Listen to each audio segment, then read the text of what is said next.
Hello guys, current affairs funda में आप सभी का स्वागत है। मैं हूं आपके साथ अभिषेक शर्मा और आज के इस वीडियो सेशन में हम आरआरबी पीओ 2024 के लिए जनरल अवेयरनेस किस तरह से तैयार करनी है इसके बारे में चर्चा करेंगे। तो अंत तक आप इस वीडियो को जरूर देखिएगा।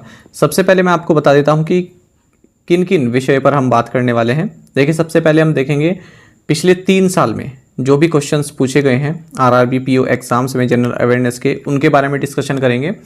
और उसके बाद हम देखेंगे क्या स्ट्रेटजी हमारी रहनी चाहिए 2024 में, किस तरह से हमें करंट अफेयर्स पढ़ने हैं या जनरल अवेयरनेस पढ़ रहे हैं, यदि हम उसमें स्ट्रेटजी के भी इंक्लूड करें, प्योर बैंकिंग नॉलेज भी उसमें इंक्लूड करें और करंट अफेयर्स तो उसमें रहता ही है। तीसरा होगा कि क्या सोर्स हम फॉलो कर सकते हैं जो हमें बेस्ट रिजल्ट दे। और लास्ट रहेगा एक बोनस टिप है आपके लिए, वो मैं आपको अंत में बताऊंगा और आपके लिए काफ़ी हेल्पफुल रहेगा। एक बहुत बड़ा डायलेमा रहता है एस्पिरेंट्स के पास में कि इस चीज़ को कैसे कवर करें, तो वो इस बोनस टिप में आपका कवर होगा। तो अंत तक आप इस वीडियो को जरूर देखिएगा। तो जैसे कि सबसे पहले मैंने आपको बताया कि हम पिछले 3 साल के जो भी करंट अफेयर्स क्वेश्चन पूछे गए हैं, जनरल अवेयरनेस क्वेश्चंस पूछे गए हैं, उनके बारे में डिस्कशन करेंगे। तो मैंने इनको अलग अलग कैटेगरीज में बांटा है पिछले 3 साल के क्वेश्चंस को, और जो भी शॉर्ट क्वेश्चन है केवल वो लिए गए हैं। ऐसा नहीं है कि पिछले 3 साल के सारे क्वेश्चंस, मैंने केवल आपको एक सेट प्रोवाइड कराया है कि किस तरह से किस टॉपिक से क्वेश्चन पूछे गए हैं। तो काफ़ी बेहतरीन तरीके से इनको लगाया गया है, आप जरूर देखिएगा। तो चलिए फिर शुरुआत करते हैं इस वीडियो सेशन की। देखिए, सबसे पहले देखते हैं कि स्टैटिक जीके से क्वेश्चंस कौन से पूछे गए हैं पिछले 3 सालों में। अगर हम बात करें नेटो की मेंबर कंट्रीज़ पूछी गई हैं। आप देखते रहते हैं कि नाटो के बारे में क्वेश्चंस बनते हैं, कोई भी आपका एग्ज़ाम हो तो बैंकिंग में भी बनता ही है, और नाटो चर्चा में भी रहता है क्योंकि तनाव बना रहता है ना नाटो में और रशिया में। तो इस वजह से नाटो काफ़ी चर्चा में रहता है। कोई कंट्री ज्वाइन कर लेता है ना, रशिया किसी बात पर आपत्ति जता देता है, तो ये सब चलता रहता है, इसलिए नाटो से क्वेश्चन पूछे जाना तो स्वाभाविक है। फिर इंटरनेशनल मॉनेटरी फंड के करंट मैनेजिंग डायरेक्टर कौन है, ये पूछा गया। तो ये इंटरनेशनल ऑर्गेनाइजेशंस जो टॉपिक हम पढ़ते हैं उसका हिस्सा है। कोई भी आपका एग्ज़ाम होता है तो आपको ये पढ़कर जाना ही चाहिए।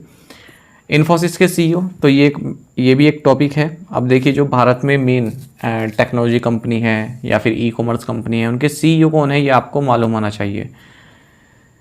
वेदांता ग्रुप के चेयरमैन, ये क्योंकि चर्चा में थे इसलिए पूछ लिया गया था। ऐसे अलग से नहीं आता कि आप वेदांता का भी पढ़ें या फिर और कोई कंपनी है उनके बारे में पढ़ें, ठीक है। जो चर्चा में है कंपनी उनके बारे में आप ज़रूर पढ़ें। जैसे वेदांता हो गई, रिलायंस हो गया, जियो हो गया, एनटीपीसी हो गया, एसजीवीएन हो गया। तो इनके जो भी सीएमडी है इनके बारे में तो आपको पता होना चाहिए क्योंकि करंट अफेयर्स में इंक्लूड रहते हैं ये, और आपको मैं कराता भी हूँ। जोमेटो के फाउंडर कौन है, तो जो भी स्टार्टअप आपके चर्चा में रहे हैं उनके फाउंडर कौन है ये आपको मालूम होना चाहिए, ठीक है। और कोई स्टार्टअप हाल ही में यूनिकॉर्न बना है, उसकी शुरुआत किसने की है ये भी आपको पता होना चाहिए।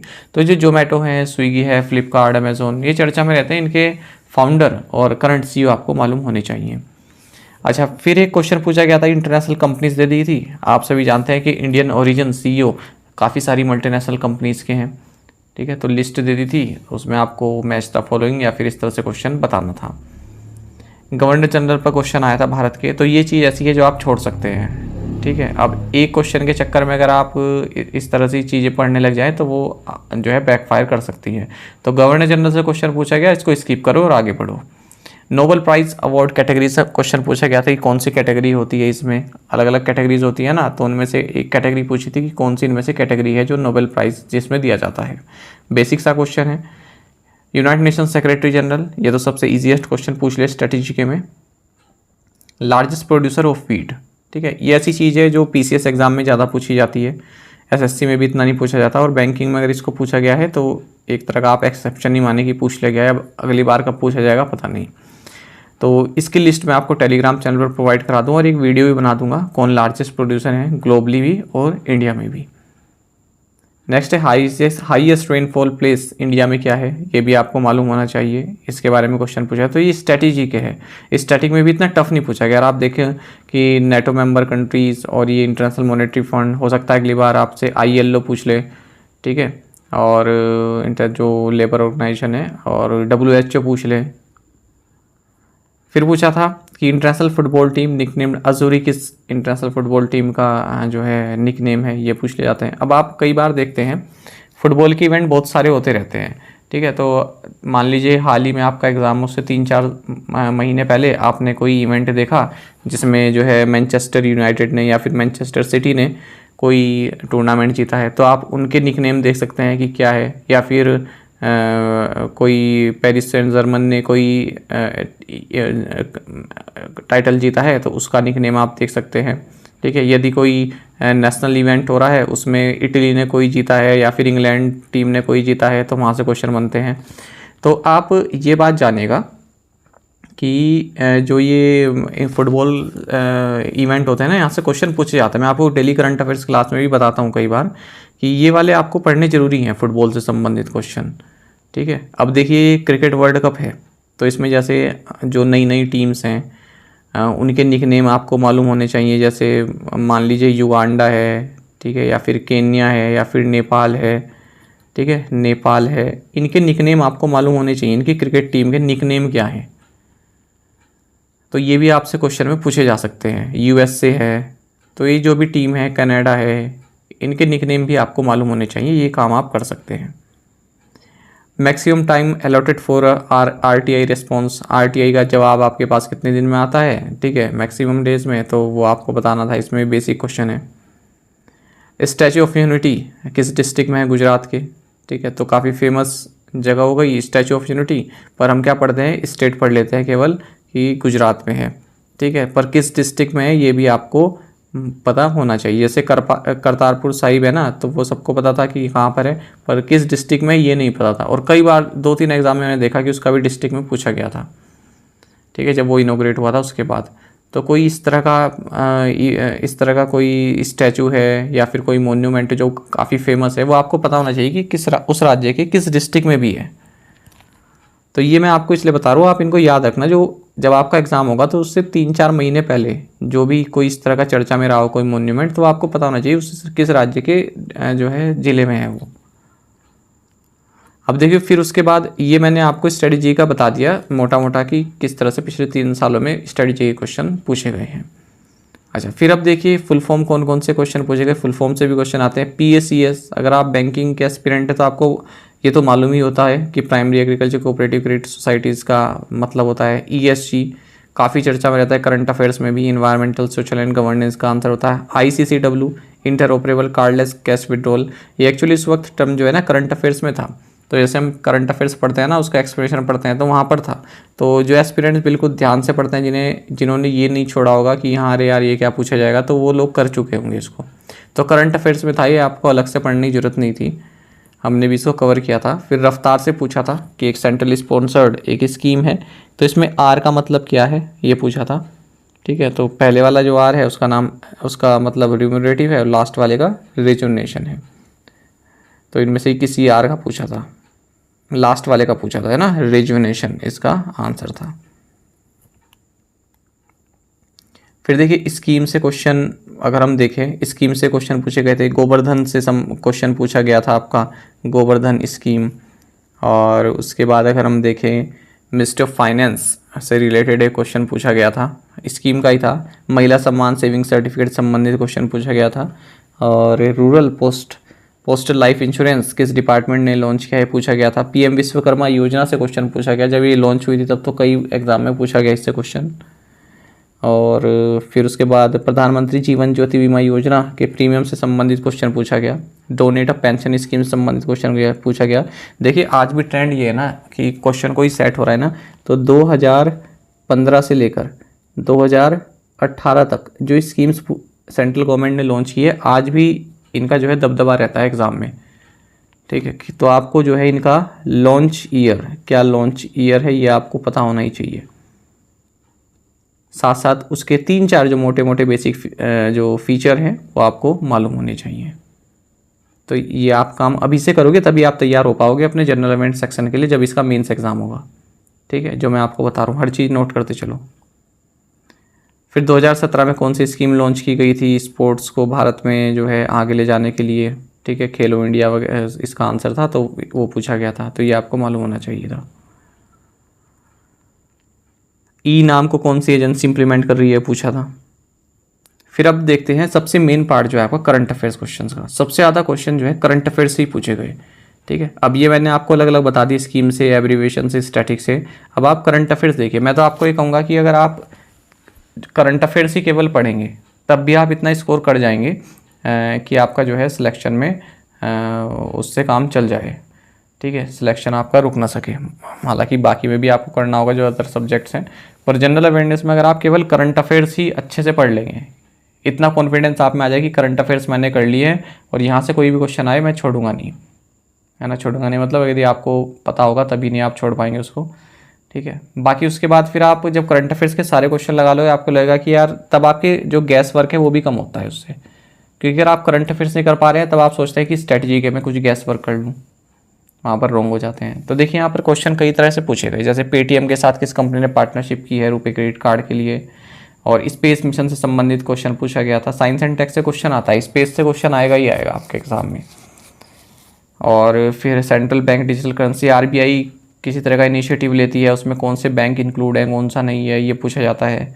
पद्म अवार्ड जो है हर साल आते हैं, तो कितने लोगों को पद्मश्री मिला, कितने लोगों को पद्म विभूषण मिला, विभूषण मिला, ठीक है, ये पूछ लिए जाते हैं। बजट से संबंधित क्वेश्चन आते हैं आपके एग्ज़ाम में, कोई योजना उसमें आई हो बजट से तो आएगा ही आएगा, ठीक है। और फूड ग्रेन टारगेट भी कई बार पूछा जाता है। अब ये 2-3 आंकड़े ऐसे होते हैं, जैसे एक तो मैं आपको बताऊं ये फूड ग्रेन वाला हो गया, ठीक है, एक हो गया आरबीआई कितना डिविडेंड जो है दे रहा है, ठीक है, सेंट्रल गवर्नमेंट को। और इस तरह के क्या होते हैं, एक वो जो भारत की वृद्धि कितनी रही है, ठीक है, लास्ट फिस्कल ईयर में, ये आपको मालूम होना चाहिए। और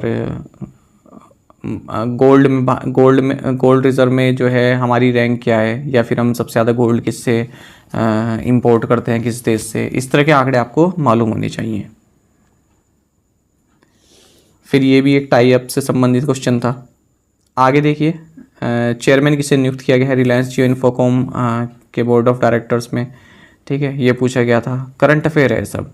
अच्छा, दूसरी चीज़ मैं आपको एक बता दूं। अच्छा, एक ये क्वेश्चन देख लो, इंडिया का first and Asia largest international liquid mirror telescope कहाँ पर लॉन्च किया गया। तो एसएनटी से क्वेश्चन बनते हैं, साइंस एंड टेक्नोलॉजी से, ये बहुत महत्वपूर्ण पार्ट है। तीसरा ये है कि कोई भी रिपोर्ट आती है, चाहे वो टाइम्स द्वारा आती है, ठीक है, टाइम मैगजीन के द्वारा आए या फिर आपका फॉर्चून के द्वारा आए, ठीक है, ये रिपोर्ट आपको अच्छे से पढ़नी है। और नीति के द्वारा आए, नीति की जो आती है खास करके वो आती है स्टेट्स से संबंधित, स्टेट्स को की रैंकिंग वो देता है, तो वो काफ़ी महत्वपूर्ण है। तो ये चीज़ें तो आप बिल्कुल पढ़नी है आपको। एक वो हेनले पासपोर्ट वाला क्वेश्चन आता है, ठीक है, वो महत्वपूर्ण रह जाता है। उसके बाद ये यूनेस्को से संबंधित है। अच्छा, कोई इंटरनेशनल कमेटी है, इंटरनेशनल कोई कमेटी है और उसमें आपसे पूछ लिया गया कि भारत को हाल ही में नॉमिनेट किया गया है, कितने साल के लिए नॉमिनेट किया गया है, या फिर भारत का कोई प्रतिनिधित्व उसमें नॉमिनेट किया गया है, भारत का कोई रिप्रेजेंटेटिव, तो वो पूछ लिया जाता है। अच्छा, वर्ल्ड एथलेटिक चैम्पियनशिप 2022 में किस पर्सनैलिटी ने भारत को रिप्रेजेंट किया, इस तरह से क्वेश्चन पूछा गया। ये देखिए टाइम का क्वेश्चन आ गया, टाइम 100 में मोस्ट इन्फ्लुएंशियल पीपल में कौन कौन सी पर्सनैलिटीज़ थी, इससे क्वेश्चन हुआ था।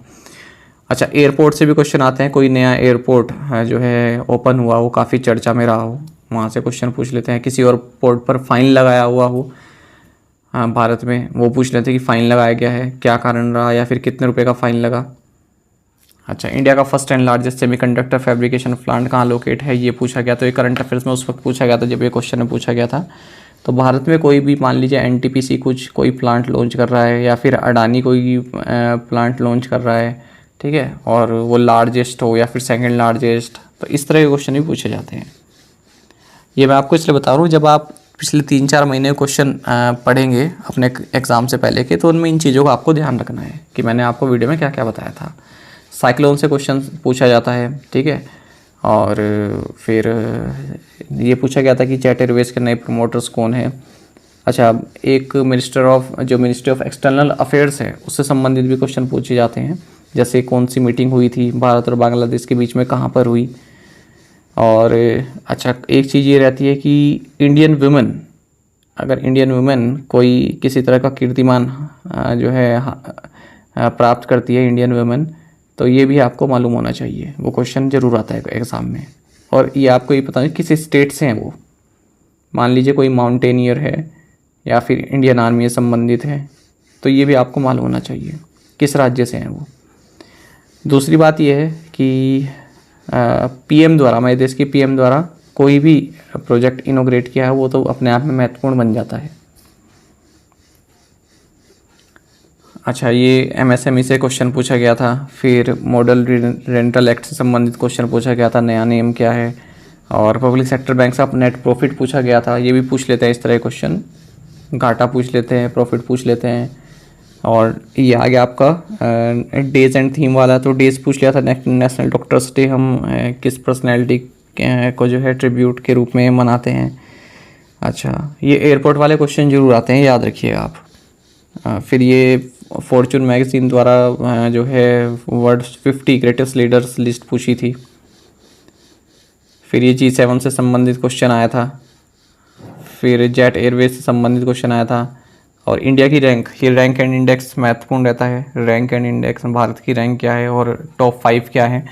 आजकल थोड़ा टफ बनाने के लिए क्या कर देते हैं, पूछ लेते हैं कि टॉप 10 में कोई भी इंडेक्स होगा, आप कैसे पढ़ना है, टॉप 10 में एशिया की कौन सी कंट्री है। तो अगर कोई इकलौती कंट्री होगी तो वहाँ से क्वेश्चन पूछ लेते हैं कि जापान था, सिंगापुर था, कौन था। ठीक है, तो जब भी इंडेक्स पढ़ेंगे या जरूर याद रखना कि टॉप 10 में एशिया की कौन सी कंट्री है। भारत से ऊपर कौन कौन से पड़ोसी देश है, भारत से नीचे कौन कौन से पड़ोसी देश हैं। ठीक है, तो ज़्यादातर इंडेक्स में क्या रहता है, भारत से नीचे कौन रहता है, अफगानिस्तान रहता ही है, पाकिस्तान भी रहता ही है, किसी किसी मामले में पाकिस्तान ऊपर चला जाता है, बांग्लादेश भी जो है नीचे ही रहता है। ठीक है, और नेपाल, भूटान ये कभी नीचे रहते हैं, कभी ऊपर हो जाते हैं। ज़्यादातर में चाइना ऊपर रहता है, और हाँ बस ये जो देश हैं ये आगे रहते हैं। फ्लिपकार्ट ने कोई मोबाइल एप्लीकेशन लॉन्च किए, पूछ लिया था। अब देखिए करंट अफेयर सेक्शन ही चल रहा है, ये तीसरी स्लाइड आ गई है। ठीक है, तो करंट अफेयर्स कितने क्वेश्चन आपसे पूछे जाते हैं, अगर आप इन्हें ही कर लोगे तो वही बहुत रहेगा आपके लिए। हमारा माइंड क्या है ना, ये एक भटकता हुआ माइंड होता है। जब हम क्वेश्चन एनालाइज करते हैं तो हमारा मन करता है कि करंट अफेयर तो इतने थोड़े पढ़ लिए, अब थोड़ा स्टैटिक भी देख लूँ। फिर वहाँ आप लोग क्या होते हैं ना, खो जाते हैं स्टैटिक में, क्योंकि कई सारा टॉपिक आपको मिल जाता है। ठीक है, कुछ दिन पढ़ते हैं फिर आपको लगता है कि यार समय बर्बाद कर दिया, इससे अच्छा तो करंट ही से मैं सही से पढ़ लेता। तो इसलिए मैं आपको बता रहा हूँ, करंट पहले अपना स्ट्रॉन्ग करो। फिर किसी सिटी को या कंट्री को कोई हमने प्रोडक्ट भारत से एक्सपोर्ट किया था, उसके बारे में पूछ लिया था। फिर से ये इंडेक्स में पूछ ली थी कि डेनमार्क से संबंधित क्वेश्चन पूछ लिया था, किसने टॉप किया है। फिर से एक लोकल रिपोर्ट पूछ ली थी भारत की। अच्छा, एक ये जो काफ़ी फेमस ऑथर होते हैं, जैसे रस्किन बॉन्ड हो गए, सलमान रश्दी होगी, इनकी कोई बुक आएगी तो शॉर्ट क्वेश्चन है, आपके एग्जाम में आएगा। तो ये अ सॉन्ग ऑफ इंडिया शायद रस्किन बॉन्ड से संबंधित क्वेश्चन आता, तभी इनकी बुक लॉन्च हुई थी तो पूछ लिया गया था। फिर से ये इंडेक्स वाले क्वेश्चन आ गए। International mountain day, days and theme, world population day तो काफ़ी फेमस है, तो पूछा ही जाता है। अब देखिए वो हो गया हमारे करंट अफेयर्स, मैंने आपको मेन बता दिया आइडिया कि कहाँ से पूछते हैं। अब है बैंकिंग एंड इकोनॉमी क्वेश्चन, जो प्योर बैंकिंग आती है आपके एग्जाम में। ठीक है, अब मैंने कई एस्पिरेंट देखा, आप बैंक का मेन एग्जाम देने जा रहे हैं, आपको ये तो पता होना चाहिए कि पेमेंट बैंक भारत में कितने हैं, स्मॉल फाइनेंस बैंक भारत में कौन कौन से हैं। ठीक है, हेडक्वार्टर्स तो छोड़िए, कम से कम उनकी गिनती तो आपको मालूम होनी चाहिए कि कितने हैं। कई एस्पिरेंट्स नहीं कर पाते इनको भी, जबकि आप मेंस दे रहे हैं। तो ऐसा ना करो, बेसिक चीज़ तो आपको पता होनी चाहिए। पेमेंट बैंक से संबंधित क्वेश्चन पूछा था कि कौन सा पेमेंट बैंक है, इनमें से आपको दे दिए होंगे उसमें ऑप्शन। आरबीआई की ग्रीन डिपॉजिट किन बैंक्स पर एप्लीकेबल है, ये पूछ लिया था। ऑर्गेनाइजेशन दे दी थी, पूछा था कि रिजर्व बैंक ऑफ इंडिया किसे रेगुलेट करता है, इनमें से सॉइल नोट्स क्या हैं, ये भी आप में से कई ने जो है नहीं कर पाए थे सॉइल नोट्स। उसके बाद फिर NARCL से संबंधित क्वेश्चन पूछा था कि क्या इसका अदर नेम है, बैड बैंक कहते हैं ना इसको।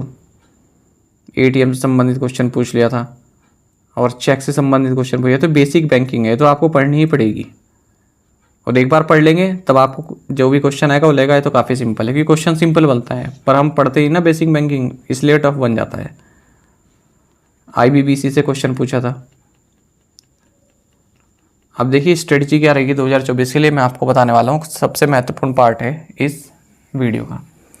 सबसे पहले आपको क्या करना है, करंट अफेयर्स अपने कवर करना है पिछले 6 महीने के अच्छे से। उसके बाद आपको क्या करना है, 6 महीने के आपने एक बार पढ़ लिए, जो एग्ज़ाम से पहले के 4 महीने होंगे, ठीक है, उन करंट अफेयर्स पर आपको स्पेशल फोकस रखना है। स्पेशल फोकस ये हो सकता है कि आपने उसको मल्टीपल टाइम रिवाइज कर लिया, या फिर उसकी जो डिटेल्स हैं देखिए 4 महीनों की डिटेल्स आपने अच्छे से पढ़ी, करंट अफेयर्स तो पढ़ा ही, एमसीक्यू पढ़े, डिटेल्स भी अच्छे से पढ़ी, और जो बात के 2 महीने रह गए, यानी कि अगर हम पूरे 6 महीनों की बात करें उनमें केवल आपने एमसीक्यू वगैरह पढ़ लिया, अगर आपके पास टाइम कॉन्स्टेंट है, ठीक है, टाइम इतना नहीं है तो केवल एमसीक्यू वगैरह पढ़ लिया। लेकिन जो पिछले जो एकदम करंट 3-4 महीने होंगे एग्जाम से पहले कि वो आपको डिटेल में पढ़ने हैं, स्पेशल फोकस उन पर रखना है, ज़्यादा से ज़्यादा टाइम उस पर डिवोट करना है। करंट अफेयर्स निपटाने के बाद तब बेसिक बैंकिंग टर्म्स पढ़ो, एब्रीविएशंस पढ़ो, जो भी आपकी प्योर बैंकिंग होती है। उसके बाद लास्ट में स्ट्रेटजी के देखो, और स्ट्रेटजी के भी वो देखो, एनालाइज करो पिछले 3-4। मैं ये कहूँगा आपको केवल आप आरआरबी एग्ज़ाम की नहीं, बल्कि जो भी आईबीपीएस पीओ और क्लर्क, या फिर एसबीआई पीओ क्लर्क, ठीक है, आरआरबी क्लर्क, इनमें जो भी पिछले 3 से 4 सालों के जो भी क्वेश्चन पूछे गए हैं स्टैटिक टॉपिक से संबंधित, मान लो एयरपोर्ट पूछा गया है, तुरंत हाथों हाथ उसको पूरा कर लो। कहीं पर वाटरफॉल पूछा गया है कि ये वाटरफॉल कहाँ पर है, तुरंत वाटरफॉल का टॉपिक कवर कर लो। कहीं पर न्यूक्लियर प्लांट पूछा गया, मान लो एसबीआई क्लर्क में या फिर पीओ में, तुरंत इस टॉपिक को कवर कर लो। इससे क्या होगा ना, आपके साथ के साथ टॉपिक कवर होता है, आपको ये भी नहीं लगा यार कौन से टॉपिक पढ़ूँ, स्ट्रेटजी के तो बहुत बड़ा होता है, ठीक है। स्ट्रेटजी के ज़्यादातर मैं आपको बताऊँ ना, जो जियोग्राफी हम पढ़ते हैं उसका हिस्सा होता है जियोग्राफी का। बेसिकली स्ट्रेटजी कुछ नहीं है, जियोग्राफी में ही आते हैं ज़्यादातर टॉपिक, ठीक है। कुछ टॉपिक पॉलिटी के आ जाएंगे, कुछ टॉपिक हिस्ट्री के आ जाएंगे, तो यही है स्ट्रेटजी के, कोई अलग से सब्जेक्ट नहीं है स्ट्रेटजी के।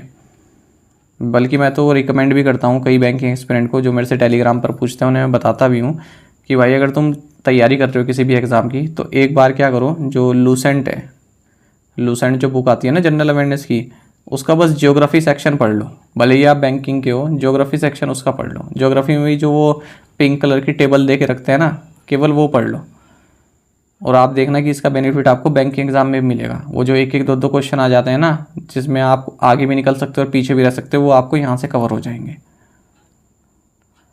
ठीक है। 4 पॉइंट मैंने आपको बता दिए स्ट्रेटजी के तक। उसके बाद फिर से करंट अफेयर्स रिवाइज करो। करंट अफेयर्स आपकी लाइफ का हिस्सा बन जाने चाहिए, तभी आप अच्छा इसमें स्कोर कर पाएंगे, क्योंकि काफ़ी कन्फ्यूजिंग होते हैं करंट अफेयर। क्या क्या सोर्स आपको फॉलो करने हैं ये मैं आपको बताऊंगा। पहला है आरबीआई की वेबसाइट। अब आरबीआई की वेबसाइट आपने खोल ली, उसमें प्रेस रिलीज दिख जाता है, वो तो मैं आपको कवर कराता ही हूँ। मेन क्या है, आरबीआई की वेबसाइट जब आप खोलोगे ना, तो नीचे आओगे, स्क्रॉल डाउन करोगे, सबसे लास्ट में आपको एक फैक्ट नाम का एक ये दिखेगा कॉलम, ये फैक्ट्स, ठीक है। जब इस पर क्लिक करोगे तब आप देखना आपके पास जो भी स्ट्रेटजी बैंकिंग होता है ना, उससे संबंधित कई सारे टॉपिक्स आपके यहाँ पर कवर हो जाएंगे। एनबीएफसी के बारे में पूरी जानकारी यहाँ पर दी गई है, पेमेंट्स बैंक के बारे में जानकारी दी गई है, स्मॉल फाइनेंस बैंक के बारे में जानकारी दी गई है, ठीक है, और कई तरह के करेंसी से संबंधित जानकारी दी गई है। बेसिक जो नोट्स होते हैं, आपको नोट्स बनाने की जरूरत ही नहीं है, यहाँ पर नोट्स बने हुए हैं इस पर, आरबीआई की वेबसाइट पर सब कुछ मिलेगा आपको, बस लेकिन आपको टाइम डिवोट करना पड़ेगा, पढ़ना पड़ेगा इसे, ठीक है। आरबीआई वेबसाइट हो गया। दूसरा है आपका विकीपीडिया। विकीपीडिया की हेल्प तो लेनी पड़ेगी आपको, क्यों, क्योंकि आपको हु इज़ हु पढ़ना पड़ेगा, भारत में कौन क्या है, पब्लिक सेक्टर बैंक से संबंधित कोई जानकारी हो, कौन CEO MD है, ये सब पढ़ना पड़ेगा। हालांकि विकीपीडिया पे कभी कभी आउटडेटेड रहते हैं, तो आपको क्रॉस चेक भी करना पड़ेगा, ठीक है। और भी विकीपीडिया से आप जानकारी ले सकते हैं। विकासपीडिया, अगर आप गवर्नमेंट स्कीम पढ़ना चाहते हैं तो ये वेबसाइट खोलेगा विकासपीडिया, काफ़ी इंपॉर्टेंट है। यहाँ पर अगर आप स्कीम सेक्शन में जाएंगे तो गवर्नमेंट की जितनी भी स्कीम है सबके बारे में आपको पता चल जाएगा, वो भी सिंपल वर्ड्स में, ठीक है। तो ये आपको पढ़ना है। नेक्स्ट है करंट अफेयर्स फंडास की वीडियोस। मैं तो आपको ये कहूँगा, अगर आप केवल हमारे करंट अफेयर्स पढ़ रहे हैं, ठीक है, और बार बार पढ़ रहे हैं उन्हें, तो इनफ है। केवल करंट अफेयर ही पढ़ो, बाकी कुछ पढ़ो मत, स्ट्रैटेजी मत पढ़ो, बैंकिंग मत पढ़ो, केवल करंट अफेयर्स क्वेश्चन से ही आपका काम हो जाएगा। करंट अफेयर क्वेश्चन में क्या है, आपका PDF आपको लेनी है, आपकी मर्जी। अगर आप वीडियो से ही अपने नोट्स बना रहे हैं तो काफ़ी है, ठीक है। हम किसी को बाध्य नहीं करते, या फिर आपको झूठे ट्रैप में नहीं फंसाते कि PDF लो तभी आपका काम होगा। वीडियो से काम चल रहा है तो चला सकते हो, ठीक है। बस PDF का ये रहता है कि क्विक आप जो है पढ़ पाते हैं और एग्ज़ाम से पहले रिविज़न कर लेते हैं, आपको नोट्स बनाने की अलग ज़रूरत नहीं पड़ती, टाइम बचता है थोड़ा, ठीक है। करंट अफेयर्स फंडा की वीडियोस देख सकते हैं। PDF में हम आपको क्या कराते हैं, एक तो डेली PDF आपको दे देते हैं, वीकली PDF दे देते हैं करंट अफेयर्स की, ताकि डेली भी पढ़ रहे हो तो वीकली रिवाइज कर लो। उसके बाद फिर मंथली भी देते हैं। मंथली में भी कई प्रकार की वीडियो है, केवल MCQ वाली भी है, और एक MCQ प्लस एक्सप्लेनेशन वाली भी है, ठीक है। और एक कौन सी है, एक कैटेगरी वाइज भी है, अलग अलग कैटेगरीज के हिसाब से करंट अफेयर दिया है। एक असाइनमेंट क्वेश्चन जो हम पूछते हैं वो काफ़ी महत्वपूर्ण रहता है, उसकी PDF भी है। तो ये सब आपको प्रोवाइड कराते हैं, 1 साल की वैलिडिटी रहती है, ठीक है। यहाँ पर मैंने आपको पूरी डिटेल बताई है। डेली करंट अफेयर चाहते हैं, वीकली, मंथली, बैंकिंग अवेयरनेस की हर महीने की हम आपको देते हैं। अभी टॉपिक ख़त्म नहीं हुआ है मेरा ये, ठीक है, लास्ट में बोनस टिप है।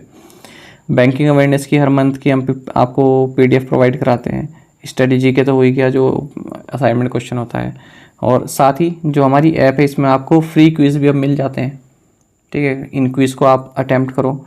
अच्छा, दूसरी बात यह है कि अगर आप ये ईयरली प्लान लेते हैं तो हम आपको इसमें कैटेगरी वाइज क्विज़ भी प्रोवाइड कराते हैं। फ्री क्विज़ तो है ही, उसके साथ कैटेगरी वाइज भी आपको है, पर ये ईयरली मेंबरशिप में आएगा, 1 साल तक की वैलिडिटी इसमें रहती है। तो एक बार अगर आप हमारे करंट अफेयर्स पढ़ लेंगे, PDF आपने पढ़ ली 2-3 बार, उसके बाद फिर आपने इन क्विज़ को अटैम्प्ट किया, तब देखो आपका करंट अफेयर सेक्शन कितना अच्छा होता है। आप कोई भी टेस्ट सीरीज लगा लेना, अच्छा स्कोर करोगे। पर पढ़नी आपको 3-4 बार पड़ेगी PDF। अब हमने PDF का फॉर्मेट भी इस तरह से कर दिया है कि उसमें पेजेस कम हो गए हैं, मतलब मटेरियल तो उतना ही है, ठीक है, उसका फॉर्मेट इस तरह से बनाया है कि अब जो है पेजेस की संख्या कम हो गई है उसमें, तो आप प्रिंट आउट निकालने में आपको ज़्यादा कॉस्टली नहीं पड़ता। बाकी समरसीला भी एक्टिव है, 10% ऑफ आपको इसमें मिल जाएगा, ठीक है, ये 10% आपको ऑफिस में मिल जाएगा। बाकी रिव्यू आप पढ़ सकते हैं हमारी गूगल प्ले स्टोर पर जाकर, जो भी एस्पिरेंट्स ने ये कोर्स लिया हुआ है या फिर हमारी वीडियोस देखते हैं, कितना बेनिफिशियल है उनके लिए। जेन्युइन रिव्यू है, इनको हम लोग ये नहीं कि जो नेगेटिव आया उसको हटा दिया, पॉजिटिव है उसको रख लिया, ऐसा नहीं है।